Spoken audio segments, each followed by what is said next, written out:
Nalaragin nato ni siya anywhere siya. Especially, we can bring this one closer to our patients na siya. So, if you open the toilet cover, mula gid siya kasilyasan. Di ba? Mula lagi siya toilet siya. So, why do we create this type of toiletries na siya? Okay? Because some of the patients, manggod, dili kayo sila comfortable kung gamit og diaper.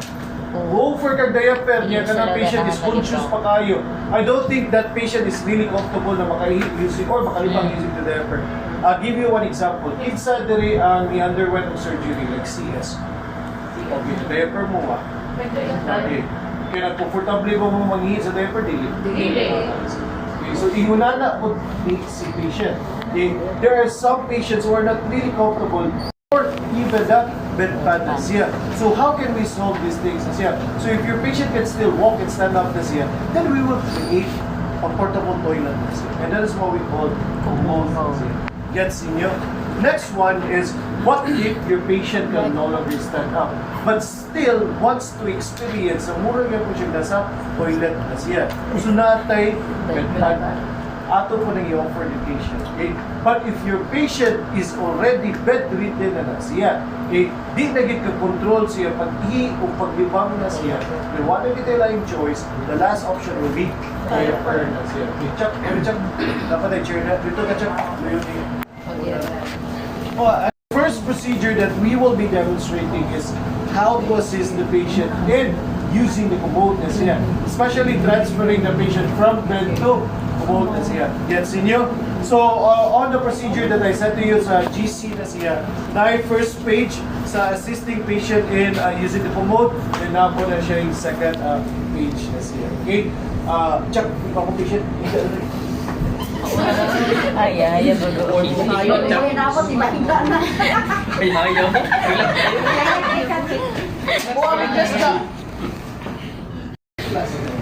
Laktin, ikaw ano sa akin na. Harin lang. Alright, okay. Unya ra magpagay, dili pa mata magsugod sa procedure. Kaya first is, let's talk about the commode, the parts of the commode and its common functions siya. Okay? So again, this is a commode, or commonly known as portable toilets siya. This may not be familiar sa inyo, but when you're working in the hospital, even in the elderly homes na siya, or home for the aged na siya, you'll actually notice na naiingon na nila na type of chair. Kasi yung magtubong lingkuranan na siya ba? But this is actually a portable toilet. Okay? So, let's go with the parts. So, kanina there is luyon niya sa digana, that is what we call the back seats siya. Okay? So, every time your patient uses the commode, sandig na gina siya. Para comfortable na gina ang inyong patient. This one is what we call the armrest siya. You might be wondering, sir, nalagi tayo. Excuse me.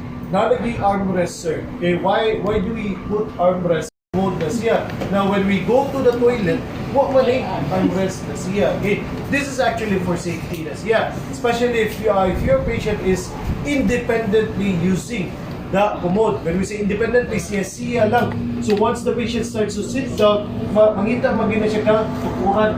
So meaning pangtukod na niya ang armrest. Okay. Now then, for this type of commode this is a standard type of commode na siya. But there are some commodes na siya na ang iyang armrest pwede po ba tangtang, either matangtang or ma-lift or musaka ang iyang armrest na siya. The reason why nga pwede na siya matangtang, especially if your patient dili mo fit sa imong commode. Na magod tay ubon pasyente na obese, no, nagko kayo, so that's a different type of commode na siya. Okay? The next one is we have the toilet cover, which is covering the entire ng toilet seats and receptacles. Then we have the toilet seats.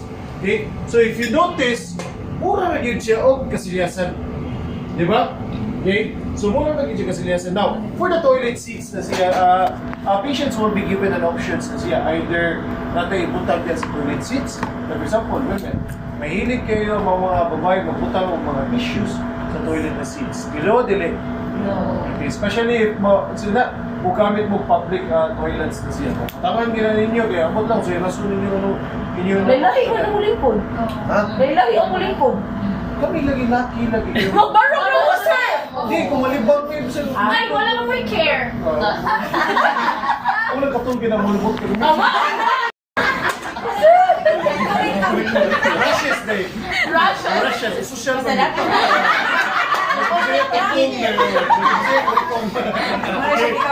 For the toilet seats, it's an option for your patient to add something there. Like for example, request yan na is it okay if I'll put something on the toilet seat? As long as the resources is available, then why not?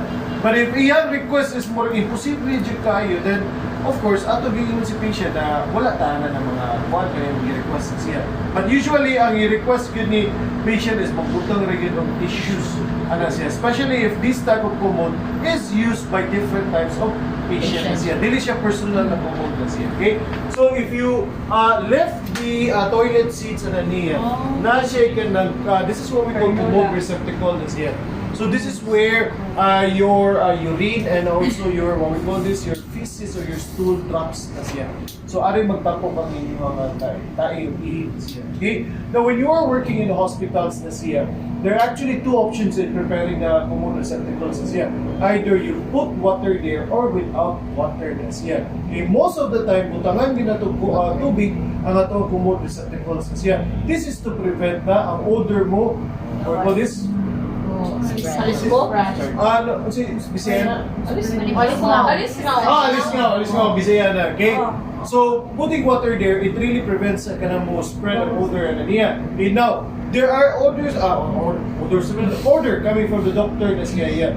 You don't have to add water there. Okay, number one, common reason nga mo order is lagi ko nanda. The doctor wants to get a stool sample or urine sample. If you mix it with water, will change na ang iyang na. Okay? So, more good, for example, kita. Okay? When we get stool samples na siya, usually maingon magina mga taga-diagnostic na siya na ayaw i-hook sa tubig na siya. Dihagit sa kilid sa ball niya so that you can get a sample na siya. Even the urine. You don't actually cannot get the urine coming from the toilet na siya. Saon mo gina ninyo. Di ba? Okay, because we don't want to mix it with other chemicals na siya so that we will have accurate reading na siya. Yes, so it totally what we call this, depende na gina sa order coming from the doctors na siya. Okay? Usually you will know this one once you will have endorsements na siya. When we say endorsement, when you start your shift na siya, may bawal mo na sa charge nurse or sa doctor na siya na, oy, may ngalan kong stool sample para ito isend sa lab. Okay, so i-remove ka tubig na. But if wala gani order na siya, so from time to time, tanan lagi natin tubig na ito, commode receptacles na siya. Gets in you? Now, let's go with working, especially in public hospitals na siya. I've noticed magod when you are working in the public hospitals, usually ang ilahang commode receptacles sa commode. This is actually a no-no ni siya, okay? This is really a malpractice ni siya. Nakawalang commode receptacle, butang sa ubos. Okay, what if your patient starts to sit down on the commode na siya? Butang lang na to ha, mulingkod siya, niliglingkod niya, napatiran niya ang commode receptacle na siya. So kung mapatiran na niya, okay, inikalibang ninyo, asam na padung ang tae. Okay, dahil na sa sahog, bibo kayo yung ginabuhay niya. Okay, so daghan kayo review na doon. Imbis kanina tatong review ng commode, i-apil na na ito ang resolve na siya. Gets ninyo, na kinikabutangan ang inyong commode receptacle, which is below your toilet seats. Diha ginakaik, butang. Gets ninyo, kinainan, tinapunan na mo na style diya sa public hospitals na dili na ginikilangan review, pero na ginang ilaw review na siya. But when you are really working in the what we call this, in medical fields na siya, tanan review gina na to. Gets ninyo? Next is the height of the, what we call this, the height of the commode. What would be the height of the commode? The height of the commode, especially the toilet seats, should level on the knees of your patient as here. How do you adjust that one? So you can, you'll actually notice na siya height adjustment sa tingilan niya. Busot-busot. Okay, ma-adjust na ninyo ang height actually sa commode. Okay, why level of the knees of your patient so that when the patient sits down on the commode na siya, sila comfortably kayo, basta level sa knee na siya. If the commode is below the knees of your patient na siya, iniglingkod na niya, ubos po kayo. If taas po kayo ang inyong commode na siya, maglisod po ng patong ang inyong patient na siya. Gets inyo? So make sure that when you are working with your patient, identify as well kung asa dapita ang knees ni adjustment na siya. Gets inyo? Okay, so that's for the, nakatulog ka na mo. Okay, so hangin, ba't sige that's for the common parts and functions of your commodes. Okay? Now the question is that how do we assist the patient in using the commode na siya? Okay, so we have the procedure there. That procedure is a hospital settings na siya na procedure. You can also use that procedure when you are working at home na siya. But when working at home na siya, there might be slight changes on the procedures na siya.